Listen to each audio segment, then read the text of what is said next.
বিএনপির সাথে জাতীয় সরকার গঠনে আগ্রহী জামায়াত প্রস্তাব নাকচ করে দিলেন তারেক রহমান। জানালেন এককভাবে সরকার গঠনে সক্ষম বিএনপি।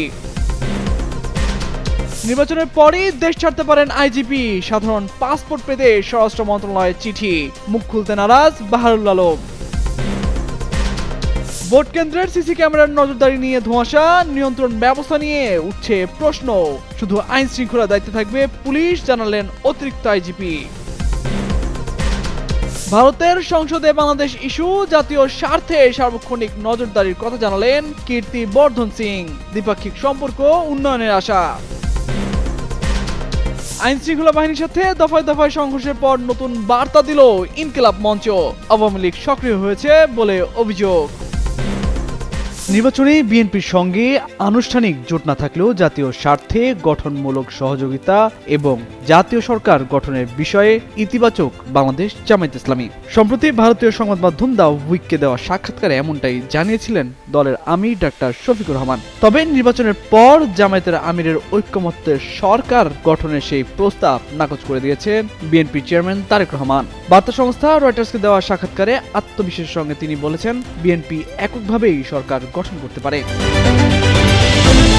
শুক্রবার নিজের দলীয় কার্যালয়ে রয়টার্সকে দেওয়া সাক্ষাৎকারে এ অবস্থান জানান তারেক রহমান। বলেন, আসন্ন নির্বাচনে বিএনপির প্রধান প্রতিদ্বন্দ্বী হিসেবে ধরা হচ্ছে জামায়াত ইসলামীকে। দলটি আগে নিষিদ্ধ থাকলেও এখন আবার রাজনৈতিক শক্তি হিসেবে দেখা দিচ্ছে। 2001 থেকে 2006 সাল পর্যন্ত বিএনপি ও জামায়াত জোট সরকার পরিচালনা করেছিল। জামায়াত জানিয়েছে তারা দেশকে স্থিতিশীল করতে একটি ঐক্য সরকার গঠনের মাধ্যমে আবারও অংশীদারিত্বে আগ্রহী। 2024 সালের আগস্ট থেকে শেখ হাসিনার ক্ষমতাচ্যুতির পর বাংলাদেশ একটি অন্তর্বর্তীকালীন সরকারের অধীনে পরিচালিত হচ্ছে। হাসিনা বর্তমানে ভারতে অবস্থান করছেন, যেখানে তিনি দীর্ঘদিনের মিত্র দেশের সুরক্ষায় রয়েছেন। তবে রয়টার্সকে জোট সরকার গঠনের বিষয়ে পাল্টা প্রশ্ন করেছেন তারেক রহমান। কিভাবে রাজনৈতিক প্রতিপক্ষদের সঙ্গে সরকার গঠন করবে বিএনপি? তাহলে বিরোধী দলই বা কে হবে? জামায়াত ভালো বিরোধী দল হবে বলেও আশা প্রকাশ করেন তিনি। বিএনপি সংসদের 300টি আসনের মধ্যে 2/3 বেশি আসনে জয়লাভে আত্মবিশ্বাসী। দলটি 292টি আসনে প্রার্থী দিয়েছে, আর বাকি আসনগুলোতে তাদের মিত্ররা প্রার্থী দিয়েছে। তারেক রহমান নির্দিষ্ট সংখ্যা জানাননি, তবে বলেন সরকার গঠনের জন্য বিএনপির যথেষ্ট আসন থাকবে। তামজিদ মির্জা, যুগান্তর নিউজ। ত্রয়োদশ জাতীয় সংসদ নির্বাচন ও গণভোট সামনে রেখে ভোট কেন্দ্রে সিসি ক্যামেরা স্থাপন করছে সরকার। লক্ষ্য, ভোট গ্রহণ প্রক্রিয়াকে আরও স্বচ্ছ ও নিয়ন্ত্রিত করা। এবারই প্রথম সারা দেশে প্রায় সব ভোট কেন্দ্র ক্যামেরার আওতায় আসছে। উদ্যোগটি ইতিবাচক হিসেবে দেখা হলেও বাস্তবায়ন ও নিয়ন্ত্রণ ব্যবস্থা নিয়ে জনমতে তৈরি হয়েছে ধোঁয়াশা। এদিকে সংশ্লিষ্টরা বলছেন, ঝুঁকিপূর্ণ ও গুরুত্বপূর্ণ ভোট কেন্দ্রে অপ্রীতিকর ঘটনা এড়াতেই এই উদ্যোগ। কোনো অনাকাঙ্ক্ষিত ঘটনা ঘটলে সিসি ক্যামেরার ফুটেজ দেখে তাৎক্ষণিক ব্যবস্থা নেওয়া হবে। এজন্য অন্তর্বর্তী সরকার 21,946টি সিসি ক্যামেরা স্থাপনে 71,98,00,000 টাকা বরাদ্দ দিয়েছে। দেশে মোট প্রায় 42,000 ভোট কেন্দ্রের মধ্যে 6,552টিতে আগে থেকেই সিসি ক্যামেরা ছিল। বাকি কেন্দ্রগুলোতে নতুন করে ক্যামেরা বসানো হচ্ছে। প্রধান উপদেষ্টার উপপ্রেস সচিব আব্দুল কালাম আজাদ মজুমদার কিছুদিন আগে এক সংবাদ সম্মেলনে জানিয়েছেন, ঝুঁকিপূর্ণ প্রতিটি কেন্দ্রে অন্তত 6টি করে ক্যামেরা থাকবে। 299টি ভোট কেন্দ্র শনাক্ত করা হয়েছে, যেখানে বিদ্যুৎ সংযোগ নেই। সেই জায়গায় সৌর বিদ্যুৎ বা জেনারেটরের ব্যবস্থা করা হচ্ছে। জেলা ও উপজেলা প্রশাসন এই কাজ বাস্তবায়ন করছে।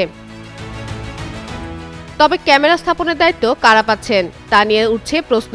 অভিযোগ রয়েছে, কোথাও কোথাও একটি নির্দিষ্ট রাজনৈতিক দলের ঘনিষ্ঠ ব্যবসায়ীরা এই কাজ করছেন। এদিকে মুন্সিগঞ্জ জেলার প্রশাসক ও জেলা ম্যাজিস্ট্রেট সৈয়দা নূরমহল আশরাফি জানান, জেলার 469টি ভোট কেন্দ্র আইপি সিস্টেমের মাধ্যমে মনিটরিং করা হবে এবং সিসি ক্যামেরার নিয়ন্ত্রণ থাকবে রিটার্নিং কর্মকর্তার কার্যালয়ে। পুলিশ শুধু আইন শৃঙ্খলা রক্ষার দায়িত্বে থাকবে বলে জানান তিনি। এছাড়াও সারা দেশে একাধিক সহকারী রিটার্নিং কর্মকর্তার সঙ্গে কথা বলে জানা যায়, ভোট কেন্দ্রের সিসি ক্যামেরা সম্পূর্ণভাবে তারাই মনিটরিং করবে। পাশাপাশি পুলিশ সদর দপ্তরের অতিরিক্ত আইজিপি খন্দকার রফিকুল ইসলাম বলেন, ভোট কেন্দ্রের সিসি ক্যামেরা পুলিশ নিয়ন্ত্রণ করবে না। পুলিশ শুধুমাত্র 25,700 বডি ওয়ার্ন ক্যামেরা নিয়ন্ত্রণ করবে। শনিবার এমন তথ্য দিয়ে একটি প্রতিবেদন প্রকাশ করেছে দৈনিক মানবজমিন পত্রিকা। ফাতেমা ফাতেহজান, যুগান্তর নিউজ। দেশজুড়ে বইছে নির্বাচনী হাওয়া। আগামী 12 ফেব্রুয়ারির পরই আসবে নতুন সরকার। নির্বাচনী ছোঁয়া যেন লেগেছে প্রতিবেশী দেশ ভারতেও। এর মধ্যে বাংলাদেশ ইস্যু উঠে এসেছে দেশটির সংসদে, যেখানে দেশটির পররাষ্ট্র মন্ত্রণালয়কে বাংলাদেশ সম্পর্কে বিভিন্ন প্রশ্ন করা হয়, যেগুলোর লিখিত উত্তর পাঠ করে শোনানো হয়। ভারতের সংসদের নিম্নকক্ষ লোকসভায় বাংলাদেশ নিয়ে আলোচনা হয়েছে। দেশটির সংবাদ মাধ্যম এনডিটিভি জানিয়েছে, শুক্রবার বাংলাদেশ বিষয়ক প্রশ্নের উত্তর দেন দেশটির পররাষ্ট্র প্রতিমন্ত্রী কীর্তি বর্ধন সিং। তাকে প্রশ্ন করা হয় বাংলাদেশ ও ভারতের মধ্যে এই মুহূর্তে স্পর্শকাতর সম্পর্ক চলছে কিনা এবং পাকিস্তান এটির সুযোগ নিচ্ছে কিনা, যা তাদের জন্য ক্ষতিকর হতে পারে। জবাবে কীর্তি বর্ধন বলেন, প্রতিবেশী দেশ হিসেবে ভারত ও বাংলাদেশের মধ্যে রয়েছে অত্যন্ত গভীর ঐতিহাসিক, ভৌগোলিক, সাংস্কৃতিক ও ভাষাগত সম্পর্ক। এমনকি দুই দেশের সামাজিক বন্ধনও অভিন্ন। ঢাকা নয়াদিল্লির মধ্যকার দ্বিপাক্ষিক সম্পর্কের মূল লক্ষ্য হল জনকল্যাণমুখী উন্নয়ন। দুই দেশের মধ্যে বিদ্যমান প্রাতিষ্ঠানিক কাঠামোর আওতায় নিয়মিত বিভিন্ন বৈঠক ও পারস্পরিক মতবিনিময় অব্যাহত রয়েছে। পাকিস্তান কোনো সুযোগ নিচ্ছে কিনা এই প্রশ্নের জবাবে তিনি বলেন, বাংলাদেশের সঙ্গে ভারতের সম্পর্ক অন্য দেশগুলোর থেকে স্বাধীন। এছাড়া বাংলাদেশের যেসব জায়গায় ভারতের জাতীয় স্বার্থ রয়েছে সেগুলোর ওপর সার্বক্ষণিক নজরদারি এবং স্বার্থগুলোর রক্ষায় প্রয়োজনীয় সব ব্যবস্থা নেওয়া হচ্ছে বলে জানান তিনি। তাকে আলাদা অপর এক প্রশ্নে জিজ্ঞেস করা হয়, বাংলাদেশ, পাকিস্তান ও চীনের মধ্যে ক্রমবর্ধমান জোটের বিষয়টি ভারত সরকার আমলে নিয়েছে কিনা, কারণ এই দেশগুলোর সঙ্গেই ভারতের সবচেয়ে বেশি সীমানা রয়েছে। যদি এটি আমলে নেওয়া হয়েও থাকে তাহলে এ থেকে উদ্ভূত সম্ভাব্য অর্থনৈতিক ও নিরাপত্তা হুমকি সম্পর্কে সরকার কি করছে? জবাবে ভারতীয় পররাষ্ট্র প্রতিমন্ত্রী বলেন, ভারত সরকার দেশটির নিরাপত্তা ও অর্থনীতি সংক্রান্ত স্বার্থের উপর সার্বক্ষণিক নজর এবং এগুলো রক্ষায় প্রয়োজনীয় ব্যবস্থা নিচ্ছে, যার মধ্যে ভারতের প্রতিবেশী দেশগুলোর বিষয়ও আছে। এছাড়া নিজস্ব নিরাপত্তা ও স্বার্থ রক্ষা করার পাশাপাশি এই অঞ্চলে শান্তি ও সমৃদ্ধি বজায় রাখতে ভারত সরকার দৃঢ় প্রতিজ্ঞ বলেও উল্লেখ করেন তিনি। কামরুল মির্জা, যুগান্তর নিউজ। লীগ অ্যাক্টিভ হয়েছে। তারা সাধারণ জনতার সাথে মিশে পরিস্থিতি অন্যদিকে প্রবাহের চেষ্টা করছে বলে দাবি করছে ইনকিলাব মঞ্চ। শুক্রবার বিকেল থেকেই উত্তাল রাজধানীর শাহবাগ এলাকা। একদিকে শহীদ ওসমান হাদী হত্যার বিচারের দাবিতে বিক্ষুব্ধ জনতা, অন্যদিকে পুলিশের সঙ্গে দফায় দফায় সংঘর্ষ, সব মিলিয়ে রণক্ষেত্রে পরিণত হয়েছে পুরো এলাকা। বিকেলে শাহবাগে আন্দোলনকারীরা অবস্থান নিলে পুলিশ সাউন্ড গ্রেনেড ছুড়ে তাদের ছত্রভঙ্গ করার চেষ্টা করে। এ সময় শতাধিক নেতাকর্মী আহত হয় বলে জানায় ইনকিলাব মঞ্চ। এমন উত্তপ্ত পরিস্থিতিতে রাতেই নতুন বার্তা দিল ইনকিলাব মঞ্চ। ফেসবুক বার্তায় সতর্ক করে বলা হয়, লীগ অ্যাক্টিভ হয়েছে। তারা সাধারণ জনতার সাথে মিশে পরিস্থিতি অন্যদিকে প্রবাহের চেষ্টা করছে। শহীদ ওসমান হাদীর হত্যার বিচার এবং নির্বাচন বানচালের চেষ্টা চলছে বলেও দাবি করে ইনকিলাব মঞ্চ। এ সময় সবাইকে নিরাপদ স্থানে সরে যাওয়ার অনুরোধ করে সংগঠনটি। এর আগে আন্দোলনকারীরা হুঁশিয়ারি দিয়ে বলে, নির্বাচিত সরকারকে অবশ্যই হাদী হত্যাকাণ্ডের বিচার নিশ্চিত করতে হবে। ইনকিলাব মঞ্চ তাদের অনড় অবস্থানের কথা স্পষ্ট করে বলেছে। সংগঠনটির পক্ষ থেকে জানানো হয়েছে, আগামী 12 তারিখে নির্বাচন অনুষ্ঠিত হতে হবে। ইনকিলাব মঞ্চের নেতা আব্দুল্লাহ আল জাবের এক জরুরি সংবাদ সম্মেলনে বলেন, নির্বাচনের সঙ্গে হাদী হত্যার বিচারের কোনো বিরোধ নেই। শত প্রতিকূলতা থাকলেও নির্ধারিত সময়ে ভোট হওয়া চাই। যারা নির্বাচন বানচালের চেষ্টা করছে তাদের অপপ্রচার ভিত্তিহীন বলেও দাবি করেন তিনি। ত্রয়োদশ জাতীয় সংসদ নির্বাচনকে কেন্দ্র করে পাল্টাপাল্টি মন্তব্যে মুখোমুখি অবস্থানে বিএনপি জামাতের নেতাকর্মীরা। পরিস্থিতি এমন পর্যায়ে গেছে, বিএনপির চেয়ারম্যান তারেক রহমানের সঙ্গে রীতিমতো বাগযুদ্ধে জড়িয়েছেন জামায়াত আমির ডাক্তার শফিকুর রহমান। ভোটের প্রচারণাকে কেন্দ্র করে স্থানীয় পর্যায়ে দল দুটির কর্মীদের মধ্যে চলছে উত্তেজনা। এমতো অবস্থায় প্রশ্ন উঠেছে, আগামী সরকারের জামায়াত ও বিএনপির সম্পর্ক কেমন হবে?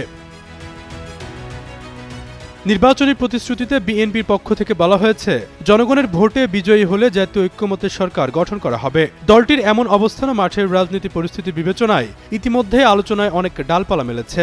শেষ পর্যন্ত বিএনপি জামায়াত মিলে জাতীয় সরকার গঠনের সম্ভাবনা আছে কিনা, আবারও কি একপাক্ষিক সংসদ হতে যাচ্ছে, অথবা সংসদে বিরোধী দল থাকবে কিনা, এ ধরনের নানা আলোচনা চলছে। এরই মধ্যে মির্জা ফখরুল ইসলাম আলমগীর সাফ জানিয়ে দেন, আগামীতে বিএনপি সরকার গঠন করলে সেখানে জামায়াতের অংশগ্রহণ থাকবে না। সম্প্রতি ভারতের ইংরেজি ম্যাগাজিন দ্য উইককে দেওয়া সাক্ষাৎকারে নির্বাচন থেকে শুরু করে রাষ্ট্র সংস্কার এবং আঞ্চলিক কূটনীতি সবকিছুতে দলের দৃষ্টিভঙ্গির রূপরেখা তুলে ধরেন বিএনপি মহাসচিব। বলেন, গত 15 বছরে স্বৈরাচারী শাসনের বিরুদ্ধে লড়াইয়ের সময় বাম ও ডান উভয় ধারার বহু সমমনা রাজনৈতিক দলের সঙ্গে জোট গড়েছে বিএনপি। মোট 20 থেকে 24টি রাজনৈতিক দল বিএনপির সঙ্গে সেই আন্দোলনে একসঙ্গে ছিল। দল যখন 31 দফা সংস্কার কর্মসূচি ঘোষণা করে তখন স্পষ্টভাবে বলা হয়েছে, সরকার গঠন করলে তা হবে ঐক্যমত ভিত্তিক সরকার, যেখানে গণতান্ত্রিক আন্দোলনে বিএনপির সঙ্গে থাকা দলগুলো অংশ নেবে। সেই প্রতিশ্রুতি এখনো বহাল রয়েছে। তবে যারা সেই আন্দোলনে অংশ ছিল না তারা সরকারে অন্তর্ভুক্ত হবে না।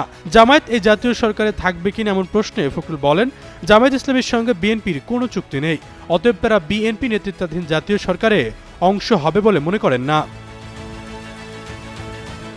এদিকে একই ম্যাগাজিন দ্য উইককে দেওয়া সাক্ষাৎকারে জামায়াত আমির দলের ভবিষ্যৎ রাজনৈতিক পরিকল্পনা, রাষ্ট্র পরিচালনার মূলনীতি এবং নারী ও সংখ্যালঘুদের বিষয়ে দলের অবস্থান তুলে ধরেন। একই সঙ্গে বিএনপির সঙ্গে আনুষ্ঠানিক জোট না থাকলেও জাতীয় স্বার্থে গঠনমূলক সহযোগিতা এবং জাতীয় সরকার গঠনের বিষয়ে জামায়াত ইতিবাচক বলে মন্তব্য করেন। ডা. শফিকুর রহমান বলেন, দীর্ঘদিনের এই সময় জামায়াতকে আরও শক্তিশালী করেছে।